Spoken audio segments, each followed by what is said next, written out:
Na mednarodni ravni je že dolgo govora o tem, kako pomembno je zgodnje odkrivanje tako raka pljuč kot raka prostate s presejanjem. Tovrstnih presejalnih programov za zdaj v Sloveniji še nimamo. Pa vendar, ključno vprašanje, se nam tovrstne spremembe obetajo in kaj bo to v prihodnje pomenilo za bolnike, ki se soočijo s takšno diagnozo? Res je, uspehi dosedanjih 3 presejalnih programov, Zora, Dora, Svit v Sloveniji in podobnih programov v tujini, so kar zbudila, neko upanje in željo, da bi tudi za druge lokacije raka lahko uvedli podobna presejanja, vendar se je treba zavedati, da žal ni vsak rak ustrezen za presejanje.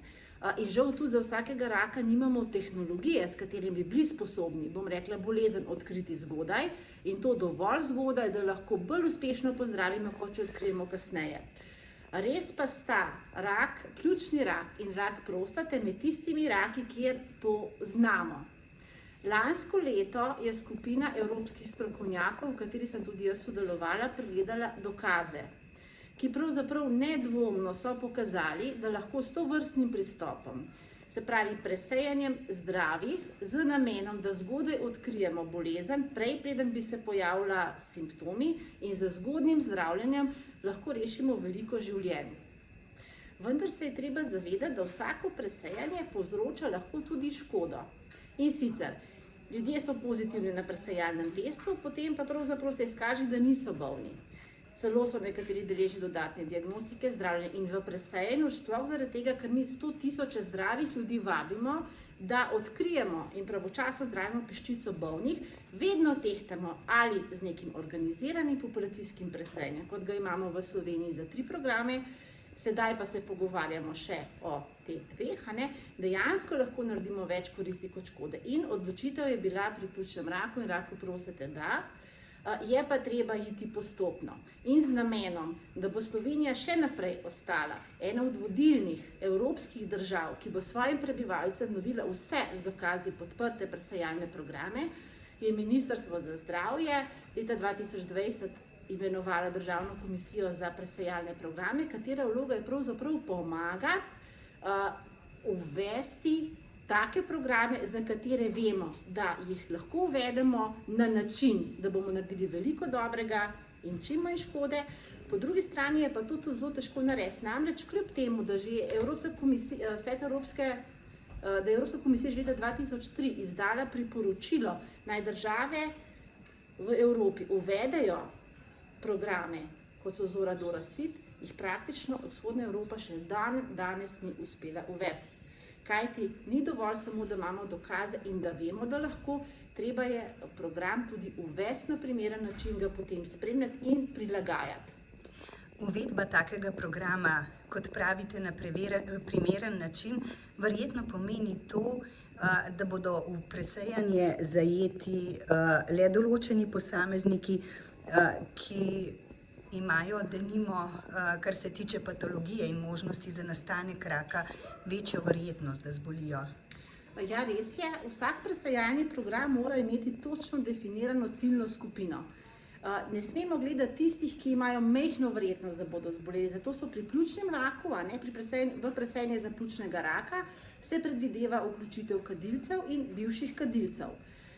Seveda so potem tudi tukaj merila, koliko kadi, koliko let kadi in koliko je star in še nekatere druge zadeve, in vse to samo z namenom, da res čim bolje ciljamo na tiste, pri katerih pravzaprav je verjetnost za raka že tako velika, da lahko mi z zgodnjim odkrivanjem pri nekem deležu odkrijemo raka in pravzaprav preprečimo, da bi ta človek zaradi raka tudi umrl.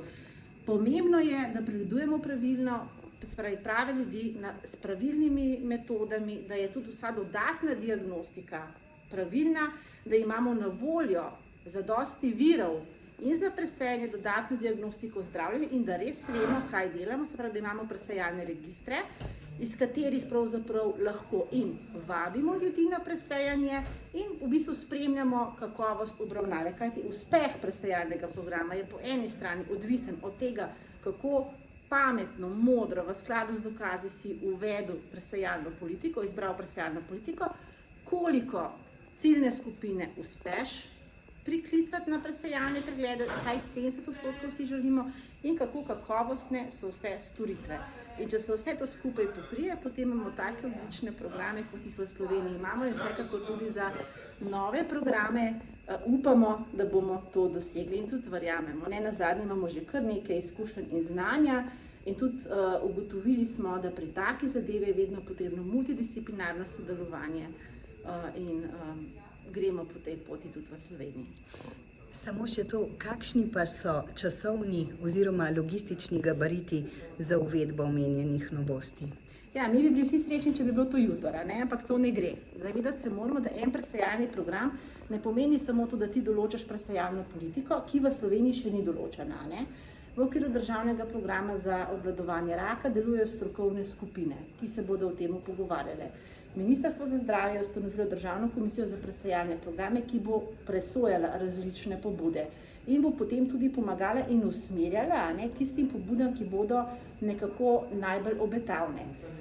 In ko bomo enkrat imeli presejalno politiko, zagotovo ne moramo reči, zdaj jutri bomo pa po celi Sloveniji začeli presejati, ker ne bo ljudi, ne bo strokovnjakov, ne bo mašin in tudi ljudje ne bodo ozaveščeni. Se pravi, postopoma je treba graditi in preden greš neko tako presejanje res implementirati na državni ravni, na organiziran način, moraš vedno imeti manjše pilote. In za te manjše pilote v bistvu tudi Evropa daje veliko denarja, ker tudi v Evropskem načrtu boja proti raku je prepoznano, da čeprav danes vemo, da s presejanjem za pljučnega raka, presejanjem za raka prostate lahko zmanjšujemo umrljivost zaradi teh rakov, še vedno ni povsem jasno, kako pridobiti ljudi, katere ljudi, na koliko časa jih presejati. In vse to je treba tudi v lokalni kontekst umestiti. In ta lokalni kontekst z, mogoče različnimi presejalnimi strategiji v fazi preverjanja ti potem da odgovor, kaj pa je za tvoje lokalno okolje najboljše in v tem času seveda potem tudi narediš oceno, koliko česa rabiš, treba je potem seveda to še vse nabaviti, treba ljudi šolati, zato ni pravzaprav, ponavadi se ne implementira to čez noč, lahko tudi 10 let traja, ampak začeti je pa treba danes. Lahko torej rečemo, da smo na to pot že stopili in da celotni skupini, ki se bo s tem ukvarjala, želimo, da bo ta pot čim manj ovinkava, prepredena s čim manj ovirami. Seveda lahko na to pot smo stopili že takrat, ko se je država Slovenija odločila, da bo podpirala uvedbo organiziranega presejanja, za uvedbo programov Zora, Dora, Svit in ne nazadnje leta 2020 za uvedbo državne komisije za presejalne programe, kar kaže, da se država zaveda, da te programi lahko rešijo veliko življenj in tudi podpira njihovo uvedbo, vendar na ta pravilen, organiziran način, da bomo res prepričani, da nudimo samo tisto najboljše.